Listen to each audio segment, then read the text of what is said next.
బైబిల్లో జకర్య ఎలిజబెత్ని మనము చూస్తూ ఉన్నాం.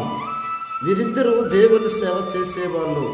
కానీ వీళ్ళ జీవితంలో ఒకటి కొదవగా ఉన్నది. ఏంటంటే వారిద్దరికి గర్భఫలం లేదు.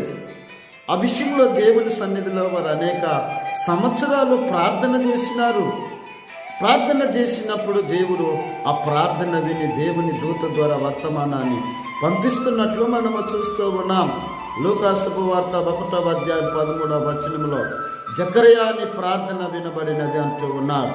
నీవు కూడా అనేక సంవత్సరాల నుండి నా ప్రియ సహోదరి సహోదరుడా నువ్వు ప్రార్థన చేసి ఉండవచ్చు, కానీ నా దేవుడు నీ ప్రార్థన విన్నాడు. నువ్వు జవాబు పొందుకోబోతున్నావు. నువ్వు ఏ విషయం కొరకైతే నువ్వు ప్రార్థన చేసినావో ఆ విషయంలో నువ్వు దేవుని యొక్క సమాధానం, దేవుని యొక్క జవాబును నువ్వు చూడబోతూ ఉన్నావు. దేవుడు నిన్ను నీ కుటుంబాన్ని దీవించిన